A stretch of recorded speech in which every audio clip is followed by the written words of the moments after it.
예, 방금 소개받은 정용관입니다.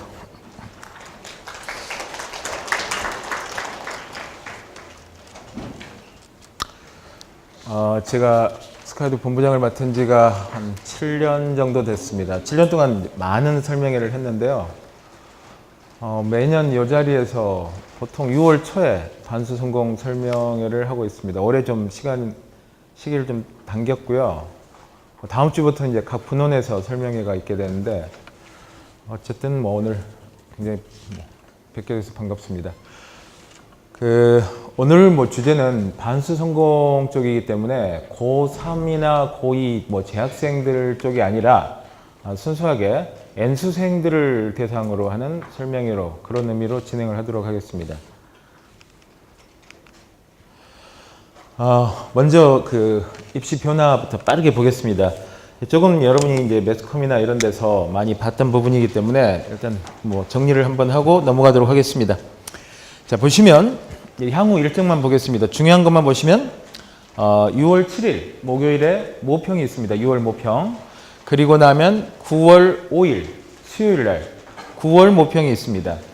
6월 모평은 이미 신청이 끝나서 아마 신청을 못한 학생들은 보기는 힘들 거예요. 혹시 필요한 학생들이 있으면 저희가 약간 여분으로 신청해 놓은 게 있기 때문에 스카이드 스마트 학원 각 분원에 문의를 해보시면 가능한 여분이 있을 수는 있습니다. 근데 일단 기본적으로는 접수는 끝나 있는 상황입니다. 9월 모평은 아직 접수 전이니까 여러분이 충분히 응시할 수 있고요. 수능은 작년처럼 지진 같은 게 없는 한 11월 15일 목요일 날 실시될 예정입니다. 그래서 작년보다 며칠 빨라지는 거죠. 작년에는 23일이었나요? 상당히 좀 늦어졌는데 이렇습니다. 그래서 성적 통지일 이런 형태고, 지금 남아있는 일정 중에 아주 중요한 거는 9월 5일 모평을 보고 나면 수시 원서 접수가 5일 후 9월 10일부터 시작됩니다. 그래서 9월 모평 보고 가채점하고 충분히 전략을 생각한 다음에 한 약 일주일 후에 수시 원서 접수가 시작되니까 이 일정은 매년 똑같습니다. 이것만 확인하시면 되겠어요. 자, 이제 큰 주제별로 보겠습니다. 아시다시피 전체 인원은 계속 감소하고 있습니다. 특히 정시 모집 인원이 계속 감소하고 있죠. 일반적으로 반수생이나 재수생, 그러니까 N수생들은 수시보다는 정시에 쓴 포션이 훨씬 많다라고 보면 N수생들한테는 약간은 불리한 부분이긴 합니다. 그래서 정시 모집 비율이 30%, 작년 28.3%, 올해는 26.3%죠. 올해는 이제 24% 정도까지 축소된 상황입니다. 그래서 모집 인원도 점점 줄고 있죠. 물론 응시 인원 자체도 계속 줄고 있습니다. 응시 인원도 줄고 모집 인원도 줄고, 이제 정시는 그거보다도 더 빠른 속도로 줄고 있고, 그래서 작년 92,000명, 올해 82,000명. 이거는 물론 아시다시피 수시 2월 인원을 제외한 인원이니까 여기에 플러스 알파 2월 인원이 얼마냐, 이 부분은 따로 있다라고 보시면 되겠습니다. 그 다음 수시 중에서도 학생부 중심 전형이 계속 증가하고 있다. 그것도 알고 있는 내용이죠. 특히 그 중에서도 지금 이렇게만 보면 학생부 교과가 가장 많고 그 다음 학생부 종합 이런 순으로 보이지만, 실제로 여러분이 목표로 하는 대학은 오늘 이제 후반부에는 상위 16개 대학만 이야기를 드릴 건데요. 건동, 홍숙, 그 다음에 서울교대까지. 그 기준으로 하면 이 부분은 완전히 역전되는 거죠. 그래서 학생부 종합이 대세입니다. 아시다시피 학생부 교과보다는 종합이 대세다. 그건 알고 있는 내용이실 거고, 이것도 계속되는 추세입니다. 그래서 학생부 전형이 65.7%, 수능만으로 가는 정시 전형이 20.7%인데 플러스 알파겠죠. 역시 2월 인원 얼마나 되느냐 부분입니다. 물론 이건 비율은 대학마다 상당히 상이합니다만 그렇습니다. 참고로 작년도 수시 2월 인원 한번 확인하겠습니다. 서울대가 원래 정시 최초 인원 685명이었어요. 근데 175명이 늘었죠. 원래 정시 모집 인원에 상당히 많은 인원이 늘고 있습니다. 연대 거의 300명 가까이, 고려대 200명 늘었고요. 그래서 원래 인원보다 상당히 많이 수시 2월 인원이 늘어났다고 보시면 됩니다. 성대도 매년 상당히 좀 많은 인원이 늘어난다고 보시면 되고, 한양대는 별로 없죠. 대학별로 차이가 있습니다. 그래서 수시에서 최대한 정원을 채우려고 노력하는 대학이 있고 어떤 대학들은 수시에서 일정 부분 채우면 아니면 바로 정시로 이월하는 대학들이 있어요. 물론 이 이월 인원은 문과보다는 이과 인원이 훨씬 많습니다. 서울대도 이 175명 중에 10여 명을 제외하고는 다 이과예요. 문과는 이월 인원이 잘 발생하지 않을 가능성이 크고 이과는 학생들이 서울대를 쓰고 지방대대나 다른 데 의대를 붙었을 때 지금 추세는 의대 쪽으로 거의 빠져나가는 분위기이기 때문에 서울대가 계속 돌면서 이월 인원이 생길 수밖에 없는 거죠. 서울대 이공대는. 그런 의미로 이해하시면 되겠습니다. 연대 마찬가지 고대 그렇습니다. 그래서 이 상위 6개 대학만 해서도 수시에서 정시로 이월된 인원이 1000명이다. 상당히 많은 인원이죠. 그래서 이월 인원 추세는 계속 생길 거다라는 내용이고요. 그 다음 이제 논술 전형, 그러니까 지금 여기 있는 학생들도 내가 작년에 수시를 학생부 전형으로 썼는데 최저를 못 맞췄. 그래서 6개를 쭉 썼는데 마지막 안전 형태로 쓴 거 하나 붙고 나머지는 최저가 안 돼서 올해 다시 해서 최저를 맞추겠다라고 생각하고 시작하는 학생들도 꽤 있을 거고 아니면 이미 작년부터 나는 학생부 전형은 이미 버렸다. 내신에 따라서 또는 뭐 비교과나 출신 고등학교에 따라서 그렇죠. 그런 경우는 대부분 논술과 정시입니다. 그렇죠? 수시는 6논술 쓰고 뭐 정시 쓰고 이 추세에 있는 학생이 있고 일부는 학생부 전형을 올해도 지원을 하겠다라는 학생들이 있을 텐데 그거는 이제 뭐 여러분 상황에 따라 다르죠. 논술 정시 쪽을 바라는 학생들은 논술을 대부분 쓰는 경향이 있는데 인원은 뭐 거의 똑같습니다. 뭐 학교는 2개 늘었죠. 지금 성신여대, 한국기술교육대가 늘어서 학교 수는 늘었는데 인원은 지금 작년과 올해가 거의 똑같다고 보시면 됩니다. 지금 작년도에 고대 폐지하고 그리고 상위권 대학은 연대부터 뭐 계속 논술을 보고 있는 대학은 똑같이 보고 있어요. 그 부분만 확인하시면 되겠고요. 그 다음 이제 참고로 적성고사를 지원하는 학생들이 꽤 있는데 그냥 보시면 되겠습니다. 인원 매년 조금씩 줄고 있습니다. 작년 4,800명대, 올해 4,600명대. 뭐 논술, 그러니까 적성고사의 꽃은 아시다시피 다 가천대죠. 가천대가 가장 선호도가 이 중에 높고 인원도 단연 많이 뽑습니다. 1000명 이상. 그래서 뭐 이제 혹시 이걸 지원하시는 학생들은 보면서 영어가 약한 학생들은 영어 안 보는 대학에 그리고 뭐 이렇게 문과 이과로 나눠서 문과는 수학을 안 보고 이과는 국어를 안 보고 이런 대학들이 있죠. 이런 대학은 본인의 상황에 맞춰서 난 수학이 굉장히 약한 문과생이다. 그럼 뭐 이런 형태로 지원을 하게 돼 있죠. 적성고사는 대부분 적성고사 플러스 내신입니다. 그래서 내신이 예를 들어 가천대 기준으로 내신이 상당히 중요한데요. 가천대 기준으로 한 문제를 더 맞추면 내신 한 등급이 커버된다고 보시면 돼요. 나는 보통 가천대 합격자 평균이 한 3등급, 2.8등급이다. 그 과가 그랬을 때 나는 3.8등급이다. 내신이 그럼 1등급 정도 평균치에 부족한데 그러면 이 50문제 중에 내가 한 문제를 더 맞으면 내신 1등급의 차이는 커버할 수 있다. 뭐 이런 형태로 생각하시면 되겠습니다. 적성고사든 논술이든 면접이든 다 똑같습니다. 모든 수시를 지원할 때는 작년 해봤으니까 이제 잘 알죠. 여러분이 대학별 고사를 수능 이전에 보느냐 수능 이후에 보느냐가 가장 핵심이죠. 그래서 이 수능 시험일을 기준으로 앞에 보는 대학 뒤에 보는 대학 이렇게 나눠서 생각을 하게 돼 있는데 논술도 똑같잖아요. 근데 대부분은 연대가 몇 년 전에 수능 이후로 다시 돌아온 뒤로는 최상위권 대학은 다 수능 이후에 보죠. 대부분. 근데 오히려 나는 꼭 수시로 대학을 가야 되겠다라는 학생들은 수능 이전에 대학별 고사를 보는 대학에 지원하는 게 합격 확률은 훨씬 높습니다. 당연하겠죠. 그래서 대부분 수능 이전에 보는 대학에는 상향 지원을 많이 하죠. 뭐 보통 표현하는 잡혀간다는 그런 개념을 없애기 위해서 그런 부분이기 때문에 수능 이전에는 대부분 상향 지원을 해요. 수능 이후에 보는 데는 상향과 적정과 안정 지원을 같이 쓰게 됩니다. 그런 경향은 똑같습니다. 적성이든 논술이든 다 똑같죠. 그래서 그 시기 굉장히 중요하고 뭐 수시 원서 접수할 때는 두 가지가 핵심이죠. 첫 번째는 수능 최저가 있냐 없냐. 그 다음에 수능 최저가 있을 때 내가 과연 맞출 확률이 얼마나 되느냐. 그 다음 두 번째는 대학별 고사를 수능 이전에 보느냐 수능 이후에 보느냐. 뭐 이런 차이. 그 두 가지가 핵심 기준이라고 보시면 되겠습니다.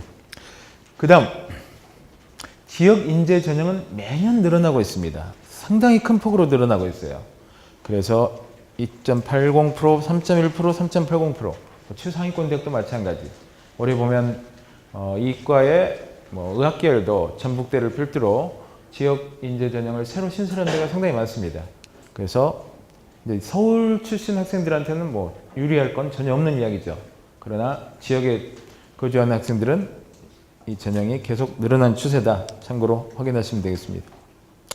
자, 그 다음 이제 여러분이 궁금해하는 게 여기 있을 것 같습니다.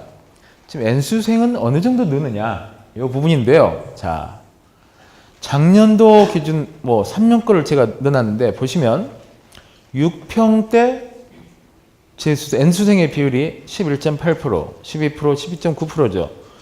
9평대 일정 부분 증가합니다. 그렇죠? 약 2포인트 정도는 증가를 하다가 9평도 안 본 학생 중에 대수능에 들어온 학생들이 굉장히 많습니다. 보통은 6평 인원의 2배 정도, 이 인원의 거의 2배죠. 이 인원의 거의 2배에 가깝습니다. 마찬가지. 이 인원의 거의 2배. 이 비율이라고 보시면 돼요. 그래서 항상 결국에 N수생의 비율은 23%, 24%, 작년에 25%. N수생의 비중이 좀씩 늘어나고 있다고 보시면 되죠. 올해 예측은 올해 계속 재학생들이 감소했잖아요. 45만 명, 42만 명, 작년에 40만, 거의 40만입니다. 근데 올해 갑자기 고3 학생들이 작년보다 더 많아요. 쭉 감소하다가 갑자기 약간 증가했다가 다시 내후년부터 급격히 또 감소합니다. 그래서 현재 고3은 이 인원보다 좀 많다. 그럼 재수생 수는 작년하고 거의 비슷할 거라고 추정돼서 전체 응시생 수는 올해보다 약간 늘어나지 않을까 이렇게 추정되고 있습니다. 그래서 사실 재수하는 입장에서는 유리한 건 없는 해다. 내년부터는 다시 정시가 일정 부분 늘어날 가능성이 크잖아요. 지금 교육과부에서 방침이 그렇고 지금 교육감 쪽, 진보 교육감 쪽하고 정부 같은 의지하고는 좀 반대로 가고 있어서 지금 계속 진통이 있고 있는데 그건 이제 내후년 이야기고요. 우리는 올해는 재수 환경은 별로 그다지 유리할 건 없다. 문과는 유리할 게 없습니다. 근데 또 다 장단점이 있는데 문과 이과를 찢어서 생각을 해보면 지금 매년 수학 나형 선택하는 인원이 감소하고 있어요. 수학 가형을 선택하는 인원이 매년 증가하고 있습니다. 작년도가 17만 명이 넘었죠. 수학 가형이. 예전에 가장 작을 때는 13만까지 떨어졌던 적도 있어요. 수학 가형 응시자가. 근데 지금 작년에 17만. 근데 문과가 급격하게 감소하고 있어서 수학 나형 응시자가 작년에 33만 5천 명까지 떨어졌습니다. 예전에는 나형이 가형이 거의 3배였어요. 근데 작년은 2배가 채 안 됩니다. 그만큼 나형 선택자가 급격하게 감소는 하고 있죠. 그런 의미로는 나형을 하는 학생들이 유리하다고 볼 수 있는데 대신 가형은 선택자는 늘고 있는데 대신 최상위권에서 의학계열 인원이 급격하게 늘었죠. 작년 늘고 올해 또 늘고. 그래서 지금 아시다시피 의전원 체제였다가 의전원으로 3개 남아있고 지금 37개. 원래 의대가 41개거든요. 41개 중에 지금 37개가 다 그 학부로 돌았죠. 3개는 아직 의전원으로 남아있고 그게 강원대, 차의과대, 건국대 이렇게 3개만 남아있는 거고 의전원으로 나머지 37개가 전부 학부로 완전히 바뀌었습니다. 그리고 나머지 하나 서남대는 폐교됐고 서남대 폐교되고 49명 중에 전북대에서 37명, 원광대 12명 이렇게 분리를 했어요. 그래서 이제 올해 제주대도 새로 뽑고 등등 그래서 의학계열 인원이 굉장히 많이 늘었습니다. 그 최상위권은 그 합격 가능 등수가 작년보다는 내려간다라고 보시면 되죠. 의학계열로 빠져나간 인원이 많으니까 대략 작년도 입시 결과를 이야기해드리면 정시 기준으로 문과는 서울대가 최하위과 말고 중하위 기준으로 했을 때 대략 700등, 전국 700등 선에서 서울대 커트라인이 형성됐다고 보시면 되겠어요. 그 다음에 연고대는 거의 2000등에서 2200등 고언저리로 보시면 됩니다. 작년에 연대 중문이 이제 뭐 간혹 펑크 나는, 실질적인 펑크가 나는 데가 있잖아요. 연대 중문이 실질적인 펑크였는데 그게 한 2700등? 요 언저리니까 연고대 이상 가려면 2200등 안에 들어야 된다. 35만 명 중에, 33만 5천 명 중에 뭐 그런 형태로 보시면 되겠고, 대략 그렇습니다. 근데 이제 자연계는 좀 이야기가 다르죠. 그래서 작년도 의대 마지막 커트라인이 약 2,700등 정도로 추정되고 있습니다. 의대 마지막에 아시다시피 이제 고신대나 원광대 요 라인인데, 근데 그쪽이 2,700등, 그리고 치대가 약 3,200등, 3,300등 정도. 자, 서울대는 5,500등 정도라고 보시면 됩니다. 그 다음 연고대가 7,000등이 일반 커트라인이고, 원래는 연고대도 5,500등 언저리인데 작년에 이제 뭐 아주 낮은 과들 있잖아요. 의료학과랄지 뭐 이런데, 그리고 실제적인 펑크가 났던 학과들이 작년도 연대 같은 경우는 생화학이나 생물, 그 다음 전기정자 이런 데가 실제적인 펑크인데 그런 데가 7,000등 언저리였어요.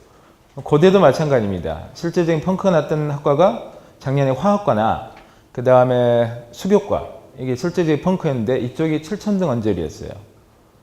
그래서 소신 지원했던 애들이 꽤 붙었는데 일반 학과들은 5,500등 언저리라고 보시면 되고, 지금 수의대가 거의 연고대 평균과 수준으로 쫓아왔습니다. 수의대가 작년도 경상대가 제일 낮은 편이었는데 그쪽이 7,000등 정도. 수의대도 일반 수의대는 5,000등대라고 보시면 돼요. 그래서 수의대와 연고대 이공계가 거의 똑같다. 현재는 그보다 약간 높은 게 한의대. 뭐 이런 틀이라고 보시면 되니까 일단 이과는 7,000등 안에 들면 연고대 낮은 과는 갈 수 있다.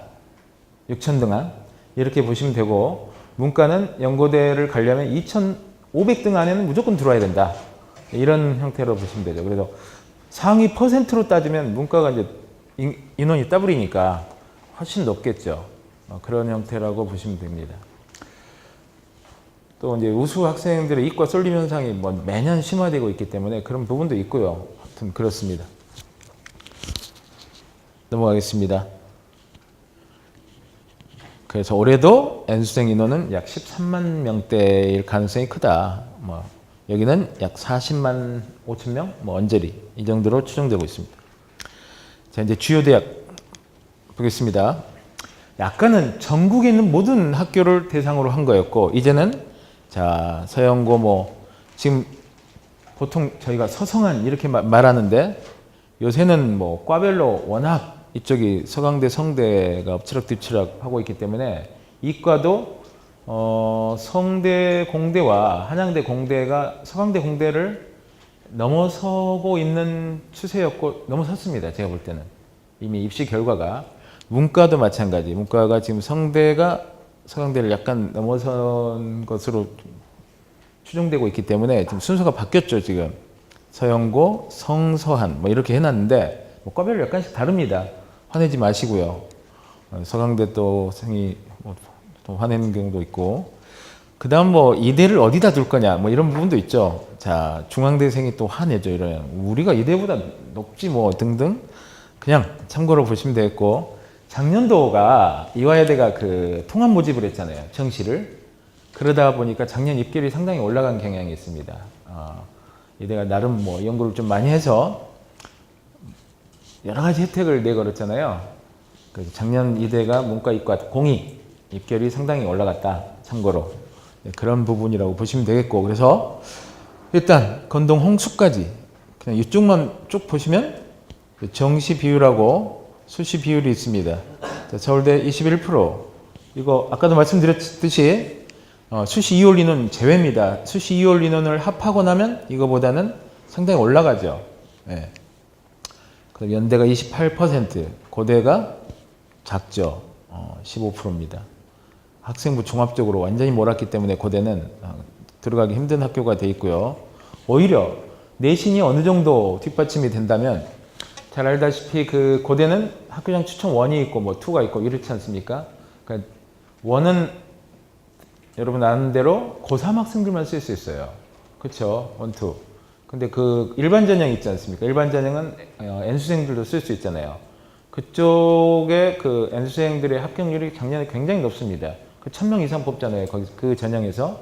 그래서 뭐 서울에서 2점대 초반 정도다라고 하면 문과는 1점대 후반, 이과는 2점대 초반이면 뭐 일반 전형으로 학생부 종합 전형 그쪽에 지원하는 것도 좋은 방법일 거라고 보입니다. 또 일반 전형 최저가 상당히 셉니다. 4개 합 7, 뭐 이렇지 않습니까? 그래서 최저 충족 비율이 상당히 낮기 때문에 그쪽에 이제 지원하게끔 돼 있는 거죠. 자, 그 다음 뭐 성대 20%, 대부분 대학이 이제 이렇게 서울교대는 꽤 비중이 크죠. 정시 모집 비중이 35%가 넘습니다. 또 2월 인원 합하면 거의 40%를 넘고 있습니다. 시립대, 건국대 이런 데들은 홍익대, 숙대, 정시 비중이 상당히 큰 대학들이 있고 고려대처럼 정시를 조금만 뽑는 대학도 있고 뭐 대학별로 상당히 상이하다고 보시면 되겠습니다. 그 다음 이제 그럼 수시에서 올해 최저 기준은 어떻게 되느냐 좀 정리를 해볼게요. 자, 학생부 교과입니다. 학생부 교과는 대부분 최저가 있죠. 당연히. 왜냐하면 그 교과 내신으로 집중적으로 뽑게 돼 있기 때문에 대부분 대학에서는 그걸 신뢰를 제대로 못하기 때문에 대부분 최저를 두고 있습니다. 그러나 한양대는 모든 수시에 최저가 없죠. 이화여대 학생부 교과도 없다. 한대일에는 없고 나머지 아까 말씀드린 대학들은 다 최저가 있다라고 보시면 되겠어요. 자, 뭐 고려대부터 최저 기준들이 나오고 있습니다. 이건 뭐 자료집에 있으니까 여러분 확인하시면 되겠어요. 한양대, 이화여대 없다. 중앙대, 세계합 5. 그 저희 홈페이지 들어와 보시면 제가 그 대학별로 최저 기준을 충족하는 비율을 계산해 놓은 게 있을 겁니다. 예를 들어 세계합 5면 전국에 있는 수험생 중에 몇 %가 이걸 충족할 수 있는가 일반적으로 그런 걸 추정해 놓은 게 있는데 그걸 한번 확인해 보시면 이게 얼만큼 최저를 맞추기가 쉽다 어렵다 이게 정리가 될 거예요. 예를 들어 최저 중에 제일 센 거는 이과에 뭐 의대들 보면 4개 합 5 이런 게 있죠. 4개 합 5. 그 충족 비율은 1.2%입니다. 저희가 추정할 때는 1.2%면 2,000등이죠. 2,000등이면 그냥 정시로도 지방대대를 가는 점수다. 이런 형태라고 보시면. 그러니까 과별로 굉장히 다르죠. 자, 이거 뭐 자료집에 있으니까 확인하시면 되겠습니다. 자, 그 다음에 이제 학생부 종합전형입니다. 학생부 종합전형은 여러분 아시는 대로 일부는 그러니까 밑에 하위권으로 가면 갈수록 학종은 거의 최저가 없죠. 그러나 상위권은 학생부 종합전형임에도 불구하고 최저를 두는 데가 꽤 있습니다. 그래서 지금 뭐 학종은 연대, 고대 7개 대학은 적용을 하고 서울대도 직유는 있죠. 그러나 서울대 일반 전형은 없죠. 뭐 그 차이라고 보시면 되겠어요. 그 다음 성대, 한양대 등 일부는 적용 있고 일부는 미적용한다. 참고로 확인하시면 되겠네요. 서울대는 이제 이거는 뭐 특이과들이고요. 여기 지금 빠져 있는 게 자료집에 있겠지만 직유는 있잖아요. 서울대 직유는 아시다시피 국수, 영탐 중 4개 중에 3개가 2등급입니다. 그러니까 나름 세죠. 예전에 2개 2등급이었어요. 근데 이제 지금 바뀐 건데 작년에도 바뀌었고 그래서 3개 2등급이면 이과는 뭐 상당히 좀 센 편이라고 보시면 됩니다. 그 만족 비율이 약 5%가 채 안 됩니다. 4.8% 정도 추정되고 있는데 그 정도의 학생들이 그걸 충족한다고 보시면 뭐 8,000등 정도 그렇게 되는 거죠. 예. 그러니까 생각보다는 세다. 서울대 직윤도. 그리고 서울대 최저가 특이한 거는 보통은 탐구를 1, 3 맞으면 평균이니까 2등급으로 쳐주잖아요. 근데 서울대 직유는 1, 3 맞으면 탈락입니다. 미충족이에요. 둘 다 2등급 이내로 와야 됩니다. 1, 2 돼야지 되는 거지 1, 3 돼도 평균 2등급이니까 통과다. 이게 아니라 이거죠. 그래서 이제 특히 이과 애들은 2를 해야 되니까 탐구 과탐 2에서 3등급이나 4등급 맞아서 충족 못하는 학생들이 굉장히 많죠. 뭐 그렇게 확인하시면 되겠습니다. 나머지 뭐 자료집에 있으니까 확인하시고요. 자, 그래서 학종에서 수시 최저 없는 대학 7개, 여기 9개죠. 여기 써놨습니다. 미적용 대학들 확인하시면 되겠고. 자, 그 다음에 이제 주로 정시를 노리는 학생들은 논술을 같이 쓰는 경향이 많은데, 자, 요 3개는 최대 없죠. 이거 뭐 작년하고 똑같습니다. 바뀐 게 없어요. 한양대, 시립대, 건대는 최대가 없다. 이거고, 자, 작년에 성대, 의대가 10명을 논술로 뽑았습니다. 올해 폐지됐어요. 대신 인하대가 10명을 새로 뽑습니다. 논술로. 근데 의대는 인하대 10명 들어오고 성대 10명 없어졌다. 이렇게 확인하시면 되겠어요. 자, 이 부분 쭉 보시면 되고, 올해 이제 바뀐 부분이 여러 가지가 있는데 그 중에 하나가 시립대가 학교장 추천을 받아야 되잖아요. 작년 기준으로 재학생 인원의 5% 학교장 추천이 가능했고, N수생은 정원의 3%를 학교장 추천이 가능했어요. 올해 그거 폐지됐습니다. 그러니까 서울 시립대는 아무나 쓸 수 있다, 원서. 그거에 이제 작년하고 바뀐 부분이라고 보시면 되겠고요. 보시면 뭐 의대들은 최저가 어마어마하죠. 세계 1등급 뭐 등등, 영어 2등급 뭐 이런 형태들이고, 하여튼 뭐 목표 과별로 확인하시면 되겠어요. 자료집에 있으니까 자료집 참고하시기 바랍니다. 자, 논술 전형에서 아까 말씀드린 대로 한양대, 시립대, 건대는 작년하고 똑같다. 수능 최대가 없다. 보시면 되고, 자, 그 다음 이것도 아까 적성고사 잠깐 보여드린 것처럼 수능 이전에 논술을 보는 대학 이거잖아요. 자, 시립대 보죠. 작년하고 바뀐 거 없습니다. 그 다음 성신여대, 홍대, 그 다음 경기대 등등 자연계열 시립대, 홍대 이렇게 돼 있습니다. 그래서 이거 지금 보시면 작년에 건대가 수능 전에 봤잖아요. 근데 연대도 옛날에는 수능 전에 봤어요. 근데 작년에 수능 이후로 빠졌죠. 작년엔 건대도 수능 전에 봤습니다. 그런데 올해는 건대도 수능 이후로 돌아왔다라고 보시면 되고, 그래서 앞에는 이제 수능 이전에 보는 대학은 시립대가 가장 선호도가 높은 과, 그 다음 홍대, 뭐 요 정도라고 보시면 되겠어요. 최상위권은 수능 이전에는 거의 안 쓰는 거죠. 왜냐면 붙으면 가야 되니까. 그래서 난 중위권이다라고 생각하는 학생들은 중상위권 과감하게 욕심을 좀 버리고 논술 이쪽에 쓰는 게 오히려 합격 확률은 훨씬 높다라고 보시면 됩니다. 경쟁자들의 에버리지가 이쪽이 훨씬 아무래도 떨어질 가능성이 크다. 전략적으로 여러분이 선택을 해야 되는 거죠. 자, 그 다음 이제 영어 등급제가 작년부터 됐죠. 작년에 뭐 말도 많았습니다. 근데 뭐 출제위원장께서 수능 당일날 TV에 나와서 우리는 전체 인원의 7%에서 8% 정도가 1등급이 맞을 거라고 추정하고 그 난이도로 냈다라고 했는데, 실제로 열어보니까 10%가 넘었죠. 1등급 비중이. 근데 평가원의 목표가 그 정도라고 보면 제가 볼 때 올해 영어는 작년도보다 난이도가 강해질 거라고 보셔야 됩니다. 그래서 여러분들은 영어 공부를 조금 더 신경을 써야 되는데, 분명히 평가원의 목표는 7에서 8%예요. 작년도에 그걸 못 맞췄잖아요. 올해 약간 더 어려워질 거라고 보셔야 되는 거죠. 근데 여러분 상황이 다 다르죠. 영어를 아주 잘하는 학생이 있고, 난 작년에도 영어 정말 너무 싫었고 어찌어찌해서 간신히 2등급 맞춰서 영어 반영 비중 작은데 지원했고 뭐 등등 여러 가지 경우가 다 다를 텐데, 본인에 맞는 이제 앞으로 학습 전략을 세워야 되잖아요. 그 남은 기간 반수 학습의 핵심은 여러분들이 대부분 이제 대학을 다니고 있는 학생들이라고 보고, 그럼 기말고사가 6월 세 번째 주에 끝납니다. 뭐 빨리 끝난 대학이 뭐 6월 12일, 13일, 늦게 끝나면 6월 20일 전후 이쯤에 끝나게 되죠. 그럼 뭐 정리를 하고 7월부터 공부를 한다고 본다면 일반적으로, 아니면 6월 20일, 7월 1일부터 그냥 공부한다고 하시죠. 제 딸이 작년에 반수를 했는데 그 녀석도 딱 7월 1일부터 공부하더라고요. 6월 말에 마저 놀고.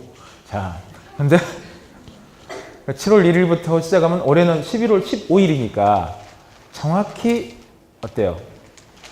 7, 8, 9, 10. 4달 반인가요? 4달 반을 공부합니다.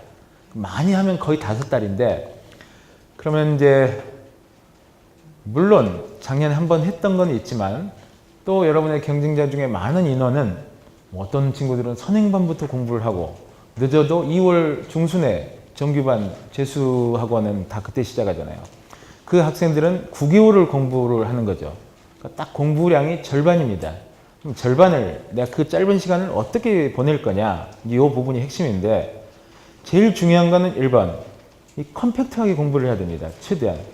자, 개념, 기출, 문제풀이 이 과정을 어떻게, 여러분 그냥 재수하는 입장이라면 뭐 6월까지 공부해보고 뭐 탐구 마음에 안 들면 또 바꾸고 뭐 이런, 여러분 그럴 시간이 없잖아요.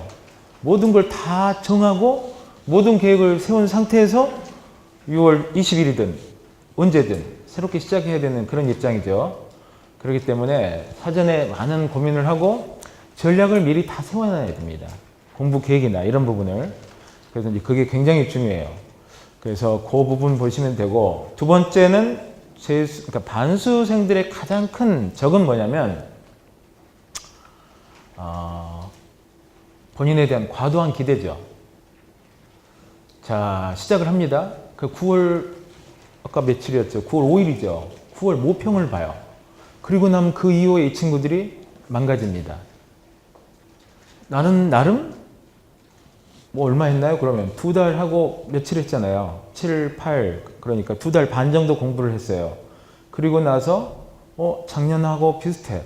작년 9평하고 또는 작년 9평보다 좀 더 안 좋은 결과가 나와요. 나는 해도 안 되나? 이런 생각을 하는 경우가 많은데 굉장히 오만한 생각이죠. 아니, 남들은 9개월, 뭐 7개월, 9개월 공부하고 시험 본 시험하고, 나는 1학기 내내 친구들하고 놀고 MT 다니고 뭐 미팅하고 그러다가 2달 공부해서 본 시험하고 내가 쟤들을 이길 거라는 생각이 오만한 생각이라고 보입니다. 거기서 길게 봐야 되는 거죠. 한 템포 길게 보면 그게 굉장히 중요할 거예요. 제 경험으로도 그렇고, 뭐 저도 제가 이쪽에 입시계에 나온 지 27년, 28년째인데 그동안 이제 수만 명의 제자들을 봤을 거예요.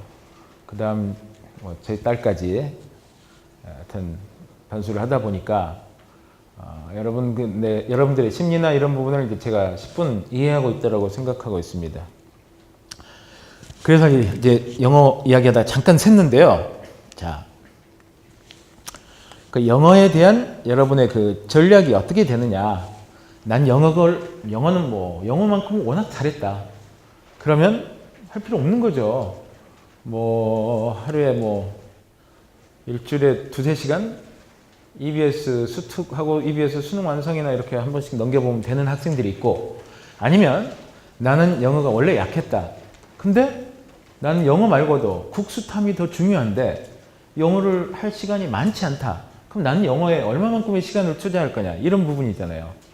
이거는 뭐 본인이 내가 문과냐 이과냐, 또는 내가 뭐 최상위권, 나는 의대를 가려고 하는 학생이냐, 아니면 뭐 뭐냐 이거에 따라 다 달라지는 거죠. 그래서 그 영어, 한국사 이쪽 등급제로 되어 있는, 한국사는 사실은 뭐 막판에 한 사나흘만 해도 35점은 넘죠. 대한민국 국민이면. 아니, 그렇다고 봅니다. 어쨌든 이제 영어가 문제인데 영어에 대한 이제 전략을 잘 세워야 될 것 같고요. 아시다시피 작년 지원해봤으니까 여기 감점이나 가산점을 주는 대학들은 영어 비중이 작은 대학들이죠. 뭐 작년에 보면, 자, 내가 연대를 쓰느냐 고대를 쓰느냐가 내 선호도가 결정하는 게 아니었잖아요. 내가 영어 2등급 맞았다? 그럼 무조건 고대 쓰게 돼 있죠. 연대 못 쓰잖아요. 점수 차이가 훨씬 크니까. 뭐 그런 것처럼 똑같습니다. 작년에도, 자, 나는 서강대를 쓸까 한양대를 쓸까? 그게 중요한 게 아니었죠. 내가 영어 2등급 맞으면 한양대 못 씁니다. 서강대 썼어요. 이 점수 차이가 작으니까. 그래서 지금은 뭐 내가 결정하는 게 아니라 점수가 결정하는 뭐 시대가 됐다. 내 영어 몇 등급이냐에 따라서 어떻게 또는 뭐 국수탐 반영 비율에 따라서 정해지는 거지. 뭐 그렇잖아요. 근데 탐구 못 봤다. 서강도 써야죠. 뭐 이런 형태로. 예. 그렇습니다. 여기는 이제 아까 대학들보다는 반영 비율이 따로 있는 대학들이니까 영어 비중이 큰 대학들이었습니다. 연대 2등급 맞는 순간 5점 마이너스, 고대는 1점 마이너스, 그 차이였잖아요.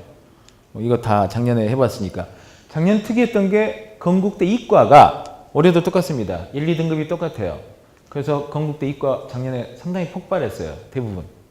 예측됐던 겁니다. 영어 2등급 맞은 이과생이 굉장히 많잖아요. 걔들이 어디 쓰나요? 뭐 딴 데 쓰면 다 5점 뭐 이렇게 깎이는데 당연히 건대로 몰려갈 수밖에 없죠. 당연히 높아질 거라고 추정됐어요. 뭐 실제로도 높았죠. 똑같습니다. 그러니까 경희대는 8점 마이너스인데 건대는 제로예요. 뭐 그 차이 한번 확인해 보시면 되니까 이건 이제 결과가 나온 다음에 생각해야 될 부분이니까 넘어가도록 하고요. 자, 이게 이제 작년도 1등급 인원이었습니다. 2등급까지가 30%였어요. 그러니까 30%. 뭐 10,000명 중에 3,000명은 1등급 아니면 2등급을 맞았다. 근데 2등급 맞은 학생이 꽤 있었는데 올해는 1등급 비중이 이거보다 낮아질 가능성이 아주 크기 때문에 이제 영어 2등급이 더 늘어날 거예요. 그럼 영어 2등급 맞으면 어떻게 되느냐? 이 부분이 이제 꽤 크죠. 그래서 영어를 무시할 수는 없다. 그래서 뭐 일반적으로 다르지만 하루에 1시간 정도는 영어를 하는 게 맞다라고 보입니다. 평균적으로는 본인의 상황에 따라 다르겠죠. 뭐 한국사는 똑같습니다. 문과는 3등급, 이과는 4등급이 일반적으로 만점 기준이고 뭐 특이한 대학들은 2등급부터 감점이 있는 대학들도 있지만 한국사가 당락의 영향을 주지는 대부분 않는다. 뭐 이렇게 보시면 되고 제가 작년에 상담을 했던 학생 중에 한 2명은 서울교대를 너무나 가고 싶어하는 학생이었는데 점수는 다 돼요. 근데 한국사 5등급 때문에 못 간 애들이 있었죠. 아까 영어 그 이야기 잠깐 못했는데요. 영어 특이한 거는 아시죠? 서울교대는 영어 점수가 안 들어간다는 거. 그냥 3등급이 기본 조건입니다. 1등급, 2등급, 3등급까지는 서울교대는 전혀 마이너스가 없어요. 4등급은 지원이 안 돼요. 서울교대를 가려는 학생은 영어를 3등급만 맞으면 전혀 하자가 없다. 그렇다고 해서 뭐 서울교대 아니면 안 갈 건 아니니까 영어를 아예 안 할 수는 없겠죠. 여기 이렇게 한국사도 기준이 있습니다. 이제 그런 최저 기준이 있는 대학들이 있죠. 예를 들어 영어도 뭐 고신대 의대 같은 경우는 영어 무조건 1등급만 지원은 가능합니다. 뭐 이런 게 있잖아요. 성대 의대도 마찬가지. 뭐 그런 부분들이 있습니다. 일부.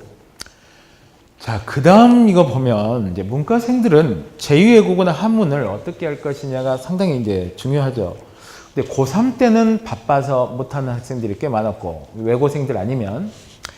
근데 재수를 하는 학생들은, 저는 이제 2월 달에 시작하는 학생들은 중상위권 이상은 거의 아랍어를 꼭 강제로 시키려고 노력하고 있어요. 상당히 많은 수가 하고 있는데, 여러분들은 이제 좀 바빠서 좀 이야기가 다른데 나는 그냥 문과 학생이고 일반과를 지원할 계획이다라고 하면 제가 볼 때는 작년에 탐구 성적이 안 좋았으면 그냥 탐구 아예 하나 제끼고 그냥 알아보면 지금부터 하는 것도 더 나을 수도 있다고 뭐 그렇게도 생각하는 사람인데요. 작년에도 뭐 아랍어 2등급 컷이 21점이었잖아요. 그 전에 17점, 18점 가다가 작년에 21점으로 약간 올라갔습니다. 그건 좀 이따 다시 말씀드리기로 하고 상당히 많은 대학들이 문과는 탐구 하나가 대체가 되는 대학들이 굉장히 많습니다. 그래서 뭐 외고를 졸업한 학생들도 사실 제2외고 다 잘 보는 건 아닙니다. 제가 본 많은 외고생들은 뭐 중국어과예요. 근데 중국어 4등급, 5등급 맞아요. 수능을.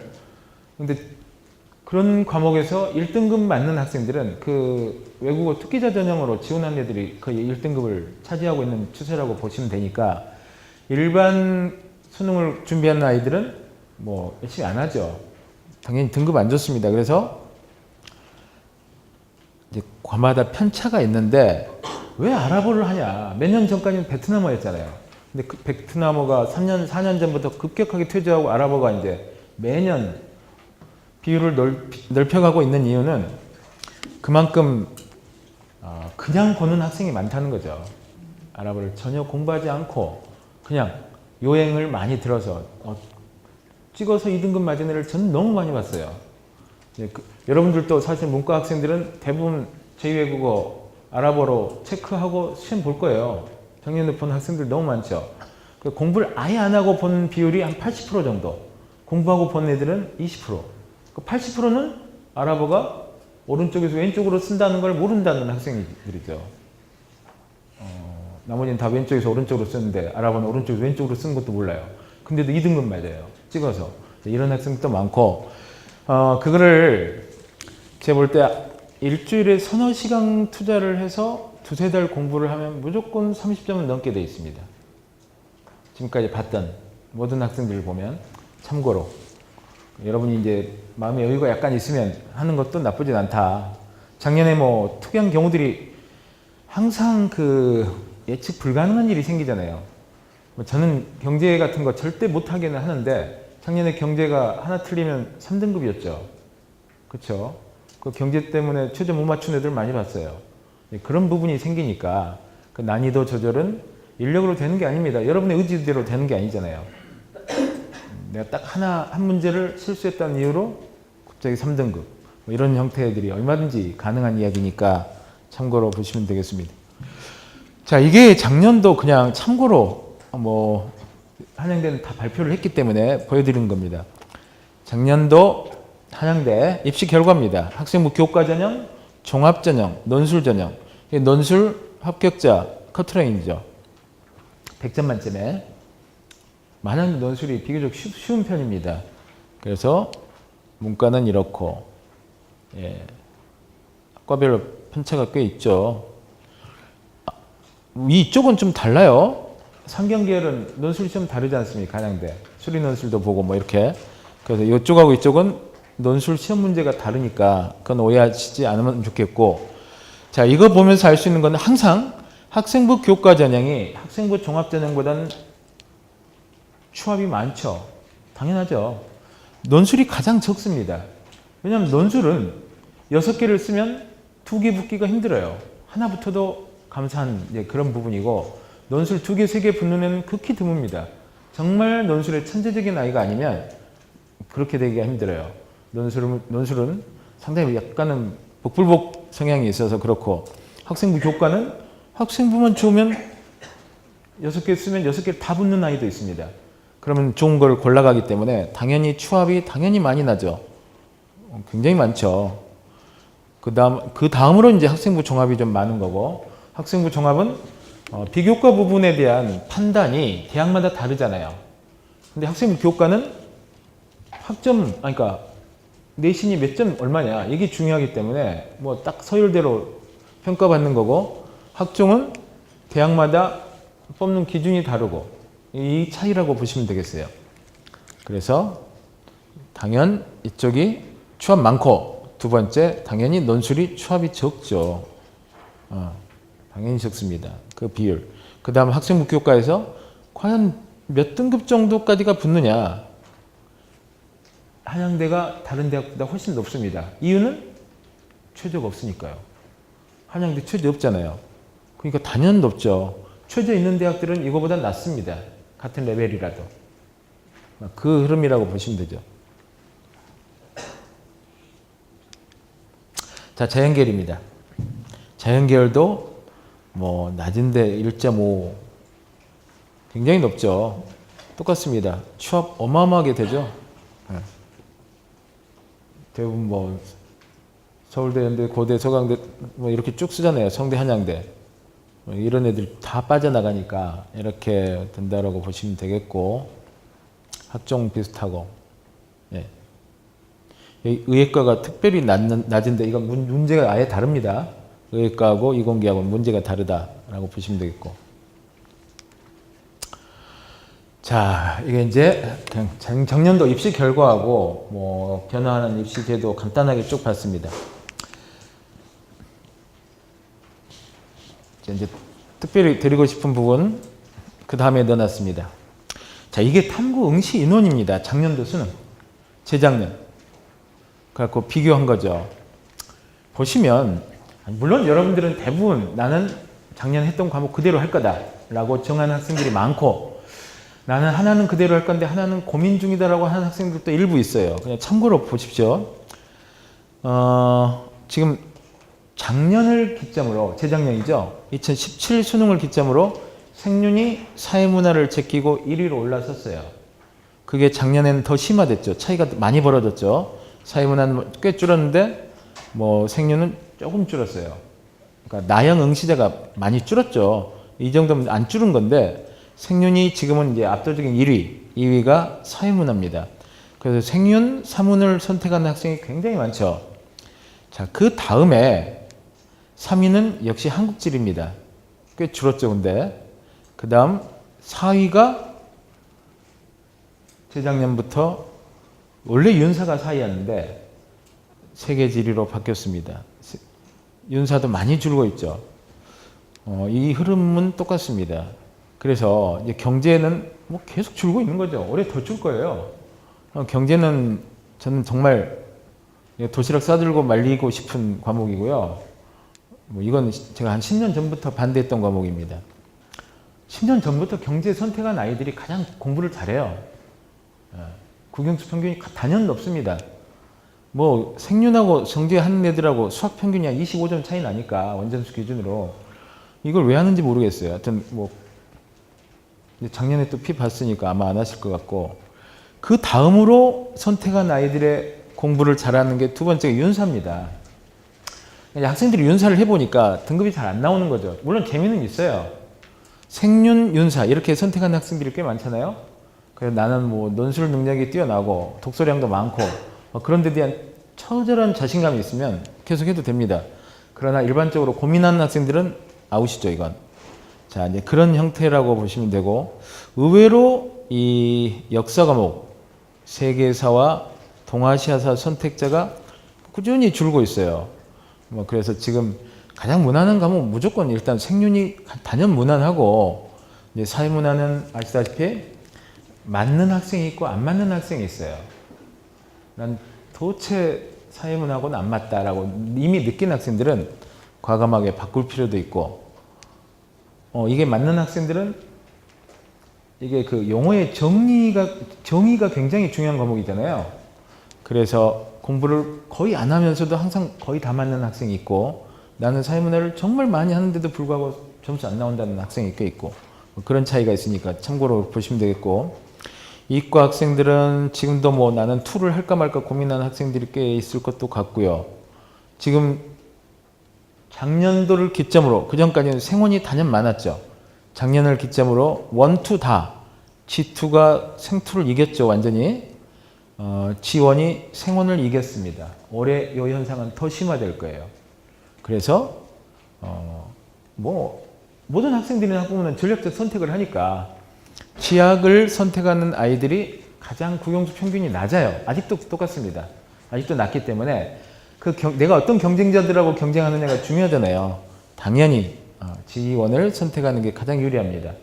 지금 보시면 화학 선택자가 엄청 줄었죠. 그렇죠? 지금 수학 가형 선택한 학생이 전체적으로 늘었어요. 늘었죠.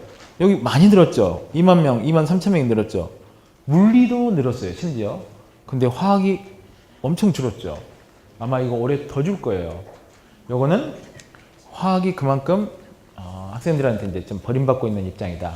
그러면 어떤 학생들이 화학에서 빠져나가느냐? 아주 화학을 잘하는 학생보다는 화학을 좀 못하는 학생들이 빠져나가잖아요.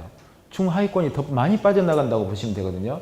그러면 남는 아이들은 그만큼 더 성적이 좋은 애들만 남아 있을 거예요. 그래서 원래가 화원, 투에서는 화원, 화투를 선택하는 학생들이 원과 투 과목에서 국영수 평균이 단연 높았어요. 원래 1위였거든요.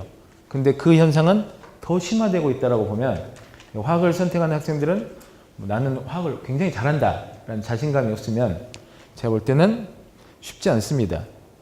화투 다 줄고는 있죠. 화투가 엄청 줄고 생투가 어마어마하게 줄었죠. 투를 하는 학생들은 이제 G2로 몰려가는 추세다라고 보시면 돼요. 투 하는 인원은 매년 줄고 있으니까 보시면 아직도 고민하는 학생이 있다면 참고로 생각하시면 되겠고, 과탐은 이제 2를 하는 학생들은 뭐 다 알고 있는 내용이죠. 지금 이 파란색으로 해놓은 게 올해 작년 대비 바뀐 겁니다. 그만 확인하시면 돼요. 서울대는 원래 2를 꼭 해야만 됐고, 카이스트는 뭐 20명밖에 안 뽑으니까 정시에서 카이스트 또 꼭 2를 해야만 됐는데, 올해 2를 해야만 하는 대학이 하나 늘었어요. 경상대 의대가 작년까지는 없었는데 올해 2를 필수로 갔습니다. 이것만 확인하시면 되겠고요. 나머지는 뭐 있는 그대로고, 이제 2에 가산점을 주는 대학들 있죠. 그 유니스트는 올해부터는 정시에서 안 뽑아요. 수시로 100% 다 뽑습니다. 그리고 지금 수시 100으로 바뀐 대학이 포스텍하고 유니스트는 정시에서 아예 안 뽑아요. 그런데 GST, 디지스트는 정시에서 뽑습니다. 그래서 얘들은 10% 가산점을 줘요. 굉장히 많이 주는 거죠. 어마어마하죠. 자, 한양대 모든 자연계열, 이공계 다 의대를 포함해서 변환점수, 표준 변환점수 3% 줍니다. 그럼 표준 변환점수, 작년에 이제 표준 변환점수 1월 4일 날 이후에 그 발표된 거 보셨잖아요. 그 대부분 대학이 이제 서울대 폼을 따라가니까 100분이 100이면 그 100분이 연동된 거잖아요. 100분이 100일 때 68.25점 줬습니다. 그랬을 때, 변환 표준 점수 3%라고 하는 게 대략 원점수 4점 언저리 정도 효과가 있다고 보시면 돼요. 원점수 46점 맞은 학생이 원점수 50점이 된다고 보시면 됩니다. 그 정도. 표준 변환 점수 3%, 100분이 5%, 표준 점수 3점, 표준 점수 5%, 이게 거의 비슷합니다. 네. 원점수로 따지면 4점 정도. 플러스 마이너스 있는데, 여기 나온 것들은 다 원점수, 용어는 다 다르잖아요. 원점수 4점 정도 된다라고 한번 확인하시면 되겠습니다. 이 파란색이 올해 새로 추가된 거고, 나머지는 작년하고 똑같습니다. 이건 아까 제2외국어 이야기하다가 잠깐 셌죠. 아랍어 1등급 컷 42, 2등급 컷 21. 그러니까 실제로 아랍어를 제대로 공부하는 학생은 뭐 제가 볼 때는 한 6, 7%밖에 안 된다는 이야기잖아요. 그죠? 나머지는 그냥 알파벳 정도 알거나 그 정도. 21점이 그 정도 수준이라고 보이지 않습니까? 그러니까 10% 정도, 11%, 뭐 이 정도나 공부하고 나머지는 다 그냥 원서 내고 가서 찍는다고 보시면 됩니다. 그래서 뭐 작년보다 비중은 더 늘어났어요. 73.5%가 제2외국어를 선택할 때는 아랍어를 선택한다. 이 비중은 올해도 뭐 늘어났으면 늘어났지 줄어들 것 같지는 않습니다. 제2외국어 탐구 대체하는 대학들. 이게 정시뿐만 아니라 이런 대학은 수시에서도 과탐 한 과목 최저 기준으로 대치가 되니까 한번 뭐 확인하시면 되겠고요. 자, 그 다음 이제 또 여러분이 궁금해하는 게 있습니다. 학생부, 나는 뭐 수시를 쓸 텐데 정시는 수능 100으로 거의 갔잖아요. 아직도 한양대는 나군에서는 학생부 10% 들어갑니다. 그러나 대부분 이제 정시는 수능 100인데 수시를 쓸 때는 이야기가 달라요. 논술이든 모든 전형에서 학생부가 일부 들어가는 대학이 굉장히 많은데, 자, 고3 때는 여러분 고3 때는 3학년 1학기까지만 내신이 들어갔잖아요. 그렇죠? 근데 고등학교를 졸업했어요. 그래서 요 대학들은 고3이나 N수생이나 똑같은 조건으로 하자. 니네도 3학년 1학기까지만 똑같이 가자 하는 대학이 있고, 요 대학들은 얘는 이미 고등학교를 다 졸업했는데 3학년 2학기는 뭐냐? 이것까지 다 넣겠다라고 하는 대학들이 있습니다. 근데 여러분 보면 3학년 2학기 성적이 굉장히 달라요. 그래서 수능 끝나고 공부 좀 해라라고 해도 나는 뭐 절대 안 해 해서 3학년 2학기 기말고사 개판 치고 저는 3학년 1학기까지 하면 뭐 1.8인데요. 3학년 2학기 들어가면 2점이 넘어요. 뭐 이런 학생들 전 굉장히 많이 봤어요. 근데 또 그 마지막 시험을 또 좀 더 잘 봐서 오히려 내신이 올라가는 학생들도 있고 굉장히 차이가 많습니다.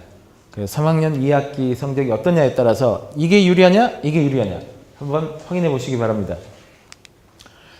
자, 그 다음에 이제 졸업 연도에 따라서 지원이 안 되는 대학들이 있어요. 자, 학생부 교과부터 보겠습니다. 똑같습니다. 이건 고3만 됩니다. 여러분이 N수생이면 여기 절대 못 써요, 이제. 이건 이제 이미 안녕이고, 자, 이거는 재수생까지만 쓸 수 있습니다. 여기는 3수생까지 쓸 수 있는 거예요. 여기는 4수생까지, 5수생까지, 6수생까지. 여기는 제한 없음. 제가 한번 써볼까 생각 중이에요. 하여튼 뭐 그렇습니다. 이제 학종 보시죠. 아까는 학생부 교과 전형이었고, 학생부 종합 전형은 고교 추천 2, 서울대 직윤 뭐 이런 거, 연대 학생부 종합, 경희대 고교, 이거는 고3만 쓸 수 있습니다. 여러분 여기 못 쓰는 거죠? 못 쓰죠. 근데 여기는 재수생도 쓸 수 있어요. 여기는 3수생까지 쓸 수 있습니다. 여기는 4수생도 쓸 수 있고 5수생까지. 여기는 뭐 무제한으로 쓸 수 있다. 이렇게 확인하시면 되겠네요. 그래서 요거 이제 아까 말한 2페이지 꼭 한번 확인을 해 보시면 좋겠어요. 자, 일단 요쪽 입시에 관련된 뭐 슬라이드는 지금 끝났고요. 제가 앞으로 한 10분, 15분 정도만 여러분 이제 앞으로 어떻게 공부를 할 건지 그 부분하고 그 부분 마무리 드릴게요. 지금 시계가 없어서 제가 정확히 1시간쯤 했네요. 원래 1시간 20분 계획이었는데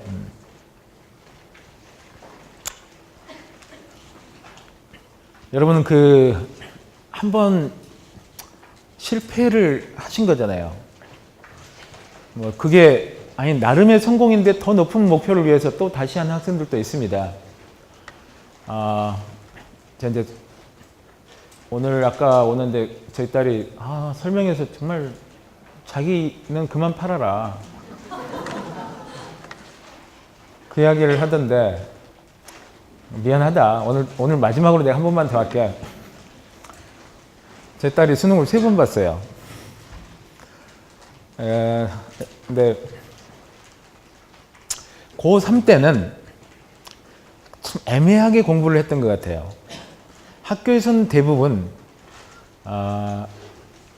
학생부 전형적으로 보내려고 하는 그게 강하잖아요. 그 비교과 활동에 너무 강조를 해가지고 이 녀석이 정말 어마어마한 비교과 활동을 했죠.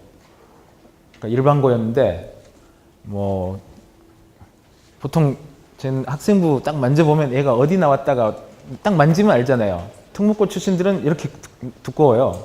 근데 일반고 출신들은 굉장히 얇습니다. 비교과가 거의 없어요. 근데 딱 잡으면 절대 일반고 출신이라고 안 느끼게끔 이렇게 두꺼워요. 했는데 이과였죠. 내신 2.04? 뭐 하여튼 그 정도. 그래서 학교에서는 한양대를 쓰면 붙을 것 같다. 그래서 애 엄마하고 저하고 단연 했죠. 스카이 아니면 절대 안 쓴다. 라고 해서 이제 썼는데 당연히 떨어졌죠. 정시도 어중간하게 봤죠. 그래서 이제 재수를 뭐 각오하고 썼으니까 재수를 하게 됐어요. 재수를 했는데 뭐 성적은 꽤 잘 나왔어요. 유치관을 다녔는데 강남에 있는 제가 거기 원장으로 있죠. 거기서 한 70명씩 의대를 가는데 250명 중에 걔가 한 10등 언저리 하길래 당연히 어디든 의대를 갈 줄 알았는데 수능을 망했죠. 1교시는 국어는 다 맞았는데 2교시 때 수학을 4개 틀렸어요. 그러면 이제 갈 수 있는 데는 없죠. 그러고 나니까 그래서 하여튼 어디 공대를 갔습니다. 수학 망하니까 그 뒤로 영어, 탐구 쭈루룩 망해가지고 뭐 등급이 뭐 1, 3, 2, 뭐 1, 3? 뭐 이런 형태로 나와서 어디 갔어요. 근데 그 다음에 너 반수해라. 안 한대요. 작년에 한 번 했는데 내가 이렇게 뭐 수능이 내 맘대로 되는 것 같지 않더라. 수학이 너무 두렵다. 수학을 2년 동안 연속 84점을 맞고 나니까 4개씩 틀린 거죠. 그래서 결국은 엄마랑 엄청 싸우다가 엄마가 해서는 안 될 말까지 던졌죠. 등록금을 못 주겠다. 왜 안 주냐? 났으면 책임을 져야 될 거 아니냐? 이런 얘기 하다가 엄마가 난 네가 다니는 학교를 학교라고 생각하지 않는다. 이제 심지어. 그래서 이제 집을 나갔죠. 친구 집에서 자고 그 다음날 들어왔어요. 그래서 어쨌든 반수를 하게 됐죠. 그래서 뭐 모의고사 성적은 계속 비슷했는데 제가 이제 이 친구를 데리고 한 마지막 2달을 일요일 날 집 앞에 이제 그 산책로를 1시간씩 꼭 걸었죠. 데리고 계속 했던 이야기가 한 10주 연속. 너가 수학을 2개 틀려도 어디 갈 수 있다. 아니 맞습니다. 수학 3개 틀려도 갑니다. 저희 학원에서 온강대대 간 친구는 수학 3개 틀리고 국어 하나, 탐구 하나 틀렸어요. 온강대대 갔죠. 추합으로. 근데 이제 일반적으로는 뭐 만만치 않으니까. 그래서 사실 수학 2개를 틀리겠다라고 하면 2개 틀기는 어렵지 않아요. 제가 볼 땐 그래요. 21번, 30번 틀리고 나머지 다 맞으면 되거든요. 근데 학생들은 이제 항상 욕심이 있기 때문에 21번과 30번을 계속 추라이를 하는 거죠. 그럼 30번 푸는데 한 30분 써요. 그리고 나면 앞에 검토할 시간이 없어요. 그 앞에까지 더 틀립니다. 그 4개, 5개 갑자기 틀려버린 친구들은 대부분 똑같아요. 도중에 한 문제쯤 막혀서 시간 좀 쓰다가 뭐 21번, 30번도 풀어보다가 하다 보면 이제 4개, 5개씩 틀리는 거거든요. 너 30번 딱 5분 풀고 아니다 싶으면 무조건 접어. 마음을 편히 갖자. 2개 틀려도 된다. 계속 그 이야기만 했거든요. 하여튼 뭐 그래서 이 친구가 이제 전 과목에서 3개를 틀렸죠. 뭐 한양대대를 다니고 있는데 지금은 이제 그 작년에는 엄마 아빠가 아주 왼수 같았는데 지금은 이제 고맙다고 하죠. 나를 반수하게끔 강하게 밀어줘서 고맙다. 그건 이제 잘 됐으니까 하는 이야기고요. 제일 중요한 건 이제 여러분 드리고 싶은 말씀은 여러분 멘탈인데 특히 수학에 관련된 게 가장 클 거예요. 사실은 문과도 지금 영어가 등급제된 이후로는 수학 몇 개 틀리냐가 핵심입니다. 작년 이과가 수학 다 맞은 애가 165명이었어요. 일단 수학을 다 맞고 나면 나머지를 웬만큼 틀려도 뭐든지 됩니다. 자, 그런 식이잖아요. 뭐 그런 흐름이라고 보면 되는데 그렇다고 해서 수학이 중요하긴 하지만 그냥 수학 2개 정도 틀린다라고 생각하면 굉장히 마음이 편해져요. 여러분이 그 시험을 바라보는 느낌이 달라요. 상위권 학생들은. 그런 부분이 중요하고 문과도 마찬가지. 문과도 사실은 30번 정도는 내가 틀려준다 라고 마음을 편하게 먹으면 갑자기 뭐 평소에 다 맞거나 하나 틀리던 친구들이 4개, 5개씩 틀리는 일은 절대 안 생긴다는 거죠. 그러니까 자기 그 마음을 편안하게 갖고 뭐 나는 이 정도 해도 돼. 이제 이런 부분이 굉장히 중요하거든요. 그 부분이 아주 중요하다라는 말씀을 드리고 싶고 그 남은 시간에 아까 말씀드리다가 만 게 어떻게 하면 내가 컴팩트하게 공부를 할 거냐. 4달 반밖에 안 남은 거를 그러려면 지금부터 여러분이 뭐 기말고사도 봐야 될 거고 그런 입장으로 해도 계획은 정확하게 세워야 됩니다. 난 이때. 그리고 남들보다 인생은 공평해요. 남들은 9달 공부한 거를 여러분이 그 중에 절반을 투자해서 남들을 경쟁자를 이기겠다라고 한다면 그만큼 4달 반 동안 죽도록 열심히 해야 됩니다.